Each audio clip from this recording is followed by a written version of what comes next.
Irmãos e irmãs, vamos a mais uma liturgia da palavra. Você acessa nos meus endereços telemáticos: YouTube, blog, Instagram e Facebook. É só entrar no campo de busca do Google e escrever @Paulo Roberto Maciel, Maciel 7919. Você chega lá, muito fácil. Só escrever @Paulo Roberto Maciel, Maciel 7919. Esse é um copo de Trindade, Goiás, Santuário Divino Pai Eterno.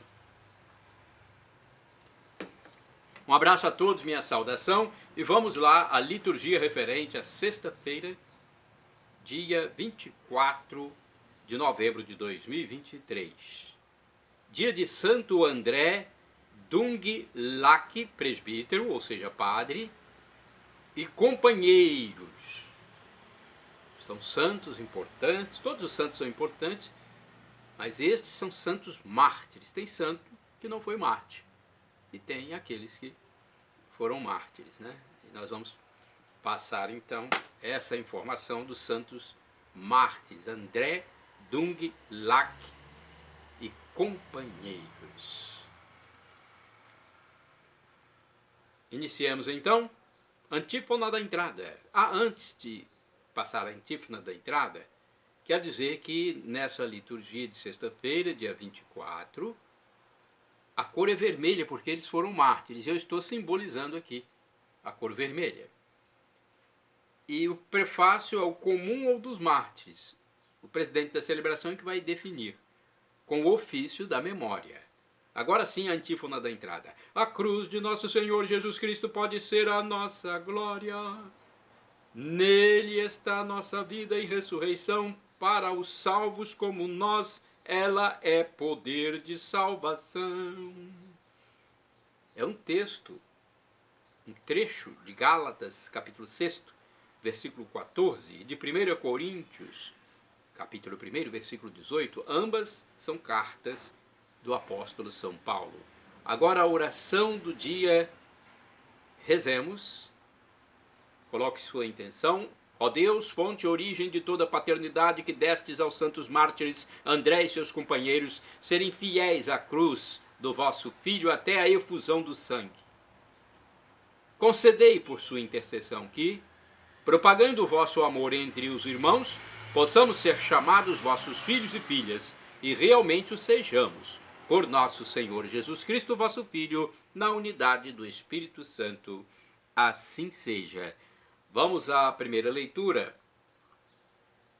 Leitura do primeiro livro dos Macabeus, capítulo 4, versículos de 36 a 37 e do 52 a 59. Naqueles dias, Judas e seu irmão disseram: nossos inimigos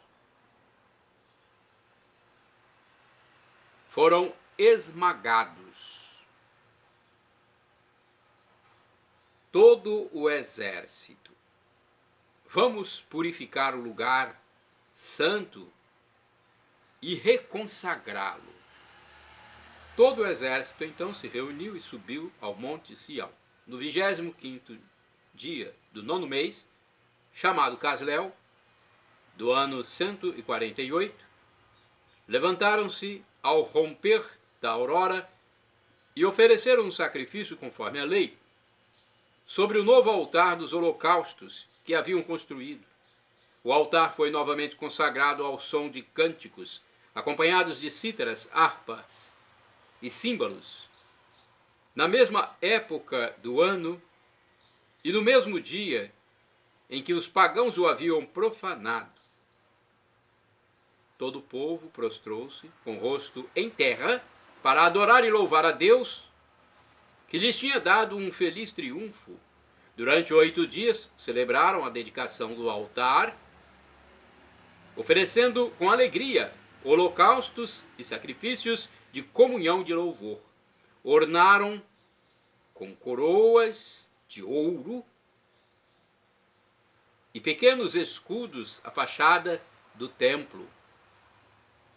Reconstruíram a entrada dos alojamentos, nos quais puseram portas. Grande alegria tomou conta do povo, pois fora reparado o ultraje infligido pelos pagãos. De comum acordo com os irmãos e toda a Assembleia de Israel, Judas determinou que os dias da dedicação do altar fossem celebrados anualmente, com alegres festejos, no tempo exato, durante 8 dias, a partir do dia 25 do mês de Casleu. Palavra do Senhor, graças a Deus. Salmo responsorial agora é o salmo de resposta, que foi retirado da mensagem que está no primeiro livro de Crônicas, 29, versículos 10, 11 ABC, 11D ao 12A, 12BCD. Refrão, primeiro livro de Crônicas, 13B é o versículo. Queremos celebrar o vosso nome glorioso. Repitamos, queremos celebrar o vosso nome glorioso.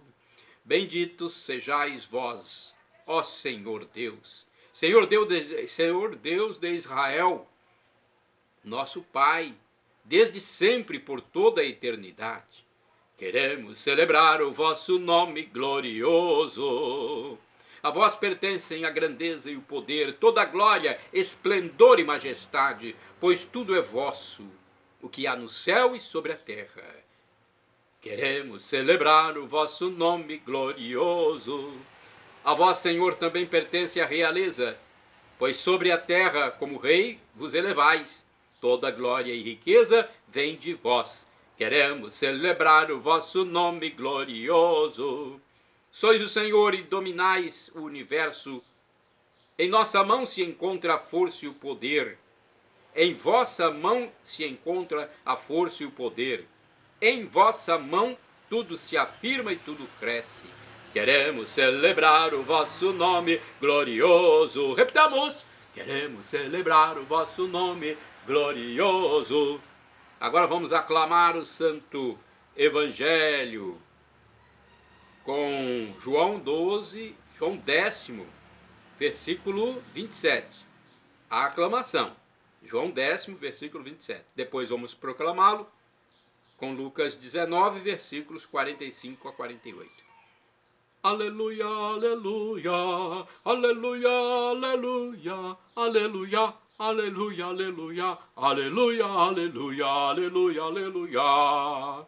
Minhas ovelhas escutam minha voz, eu as conheço e elas me seguem. Eu as conheço e elas me seguem. Aleluia, aleluia, aleluia, aleluia, aleluia, aleluia, aleluia, aleluia, aleluia, aleluia, aleluia. O Senhor esteja convosco, Ele está no meio de nós. Proclamação do Evangelho de Jesus Cristo segundo São Lucas. Glória a vós, Senhor. Pelo sinal da Santa Cruz, livra-nos Deus, nosso Senhor, dos nossos inimigos. Naquele tempo, Jesus entrou no templo e começou a expulsar os vendedores. E disse: está escrito, minha casa será casa de oração.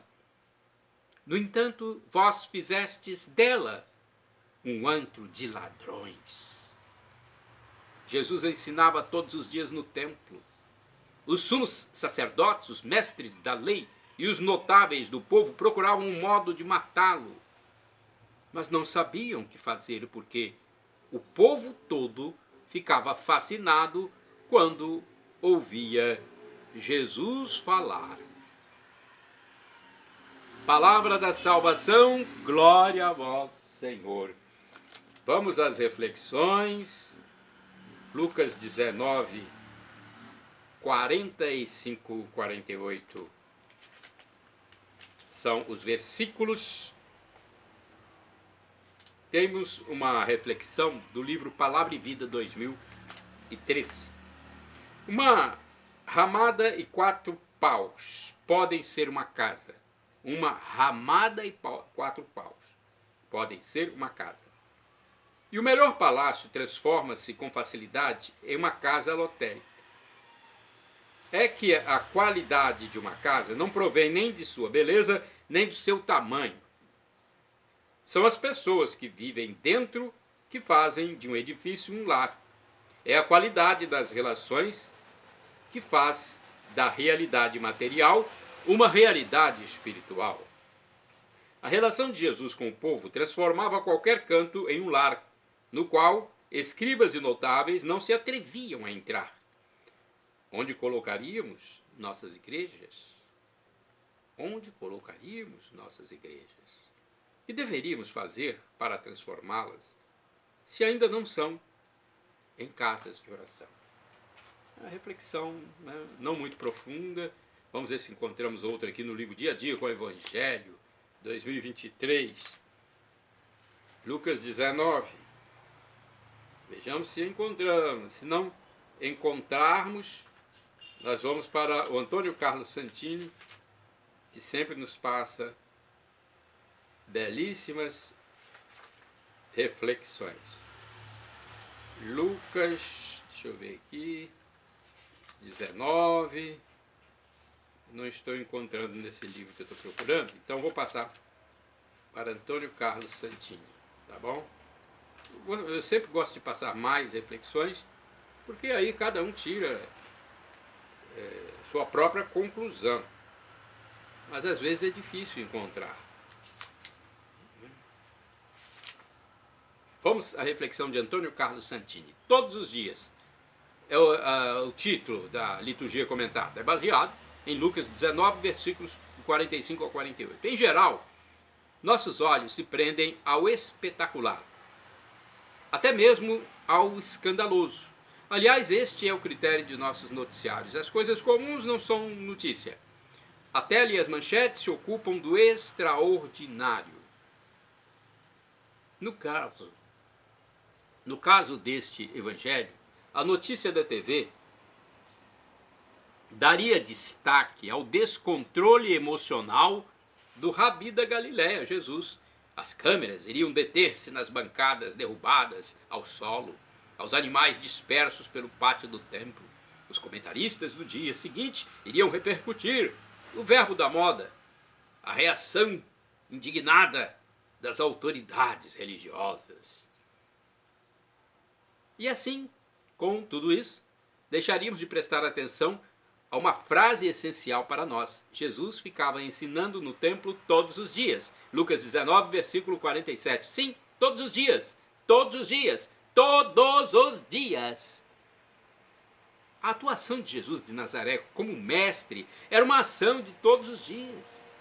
Todo aquele que passasse pelo pórtico de Salomão, conforme João, capítulo 10, versículo 23, de segunda a segunda, iria ouvi-lo, com seu convite à confiança no Pai, que alimenta os pardais e veste os lírios do campo, que faz chover sobre justos e injustos. Ficaria sabendo do filho fugido, que voltou à casa do Pai e foi recebido com beijos, com festas. Tomaria conhecimento de que um samaritano estrangeiro havia cuidado de um judeu ferido por assaltantes. E isso todos os dias. Será que Jesus não se cansava? Será que não se deixava desanimar pela rotina? Será que ele não perdia a coragem diante da quadrilha mal intencionada dos escribas e fariseus que também ali compareciam todos os dias para estender-lhes suas arapucas?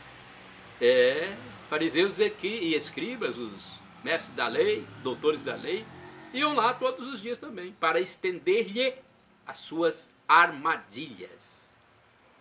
Jesus de Nazaré é o nosso exemplo de perseverança. Perseverança. Essa é a palavra. Exemplo de continuidade. Permanência, eu diria. Ou, para usar um termo paulino,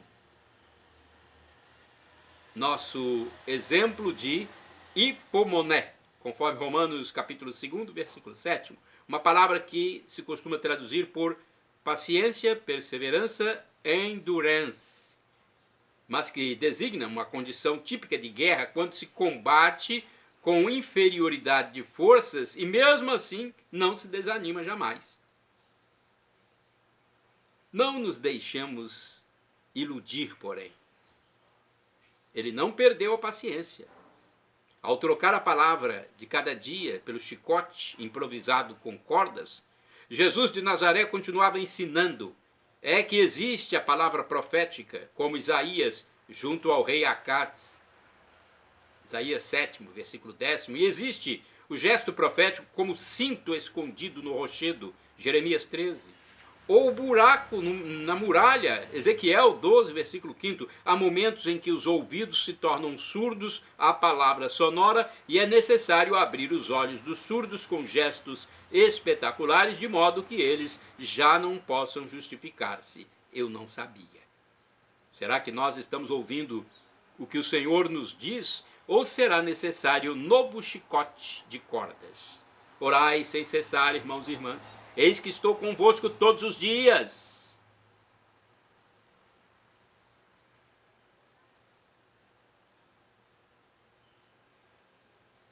Mateus 28, versículo 20. Vamos agora aos santos do dia. É importante sabermos a história dos santos, que são espelho para nós, são exemplos.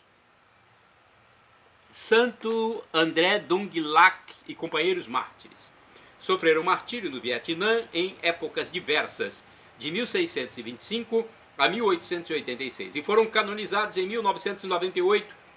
8 eram bispos, 50 sacerdotes e 59 leigos de diversas idades e condições sociais. Entre eles, contam-se 96 vietnamitas, 11 espanhóis e 10 franceses. Temos mais detalhes no site da comunidade católica Canção Nova.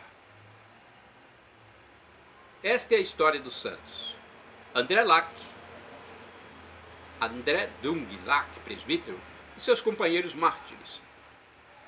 Numa celebração comum, veneram-se os 117 mártires missionários que sofreram no Tonkin, Annan e Cochinchina, regiões da Ásia, no atual Vietnã. Entre eles há 8 bispos, muitos presbíteros, e um enorme número de fiéis de ambos os sexos e de todas as condições e idades.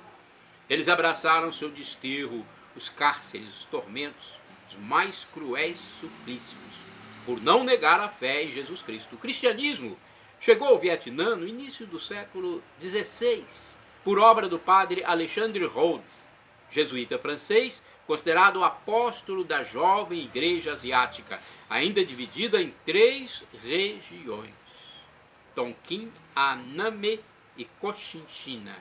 Em 1645 foi expulso do país, e a situação dos cristãos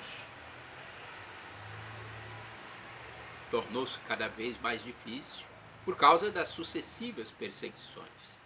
Santo André Dung Lac, Tran An Dung, era o seu nome.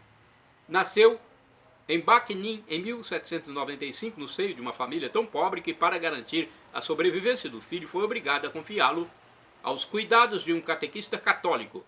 Por isso foi educado na fé e batizado com o nome de André. Este futuro mártir foi ordenado sacerdote.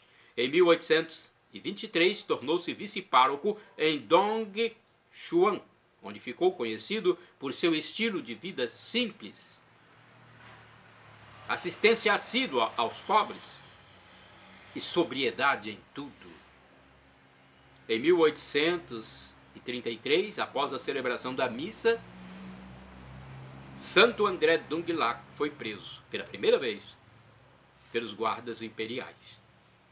Ao ser resgatado, mediante o pagamento de uma alta soma de dinheiro arrecadado pelos fiéis, decidiu mudar de nome de Dung para Lac, a fim de chamar menos atenção. Assim, arriscou evangelizar as populações das províncias mais perigosas de Hanoi e Dang Dinh. No fim de 1839, foi preso pela terceira vez junto com seu irmão Pedro e começou a estender, ou melhor, entender que era chamado para o martírio. O Senhor queria que ele banhasse com seu próprio sangue aquela terra atormentada, o Vietnã. Por isso pediu ao bispo para não pagar por sua libertação.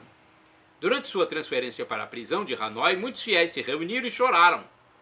mas ele os encorajava, recomendando que continuassem a viver segundo os ensinamentos da igreja cristã. Na nova prisão, os dois irmãos sacerdotes foram obrigados a retratar-se e a pisar na cruz. Como a resposta foi negativa e eles ajoelharam-se e beijaram a cruz, a sentença foi pena de morte.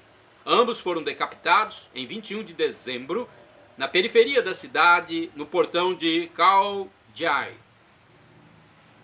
De 1645 a 1886, os editais contra os cristãos no Vietnã foram 53, causando a morte de 113 mil fiéis.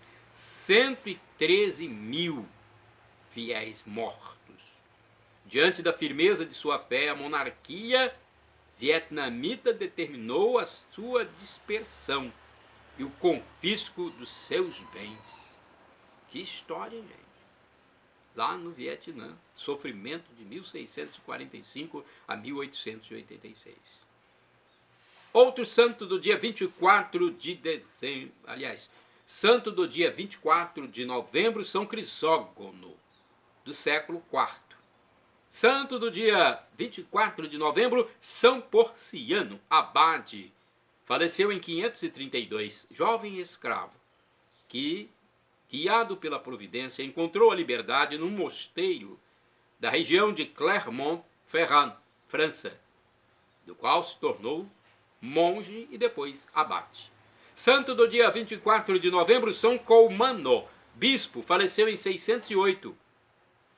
Poeta da corte de Cashel, Irlanda, fez-se cristão.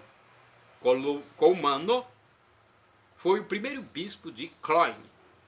Santo do dia 24 de novembro, Santo Alberto de Lovaina, bispo e mártir, faleceu em 1192. Bispo de Liège, atual Bélgica, foi exilado por ter defendido os direitos da igreja. Morreu em Reims, na França. Santo do dia 24 de novembro, Beato Bálsamo, abade, faleceu em 1232. Em meio às confusões e contradições de seu tempo, dirigiu com sabedoria e prudência a abadia da Santíssima Trindade de Cava de Tirrene, na Itália. Santa do dia 24 de novembro, Beata Maria Ana Sala, virgem, faleceu em 1891, religiosa da Congregação das Irmãs de Santa Marcelina, em Milão, na Itália. Shalom Adonai é uma expressão hebraica que significa paz de Deus. El Shaddai significa, do hebraico para o português, Deus onipotente, o Deus do impossível. Peça e receberá se for para o seu bem. O professor e escritor Felipe Rinaldo Queiroz de Aquino, no seu canal no YouTube, onde responde às nossas dúvidas, disse que Deus pode nos dar uma dessas três respostas. Sim, não ou espere. A que for melhor, Ele nos dará. Afinal, é o nosso Pai Celestial, o nosso Divino Pai Eterno. Nosso Pai das misericórdias. E agora, do aramaico dialeto de Jesus, eu clamo: Maranatá, vinde, Senhor Jesus, vem, Senhor. Ou Maranata, como dizem os evangélicos. Maranatá, com a tônica na última sílaba e a pronúncia católica, e Maranata dos protestantes. É a mesma tradução. Vinde, Senhor Jesus, vem, Senhor. Um dia Ele voltará e será o juízo final. Esteja sempre preparado, todos os dias. Sobriedade e paz, só por hoje, graças a Deus. Lema da Pastoral da Sobriedade. Só por hoje, a cada dia, tem que estar preparado, porque o dia da volta de Jesus será como aquele dia em que aparece um ladrão na casa de uma vítima. Ele não manda aviso. Pense nisso. Creia que Deus humanou-se, morreu na cruz por nós, ressuscitou e subiu ao céu e está à direita do Divino Pai Eterno como nosso mediador, nosso sumo sacerdote, nosso irmão primogênito. Crendo nisso e fazendo o bem, estaremos na vida eterna juntos. Perdão, Senhor, pelos meus pecados passados, presentes, futuros, físicos, espirituais, pecados do pensamento, palavras, atos, omissões. E me dê a vida eterna. Meu Jesus, eu quero a vida eterna convosco, com Deus Pai e Deus Espírito Santo. Shalom Adonai. Acesse @Paulo Roberto Maciel. Maciel 7919.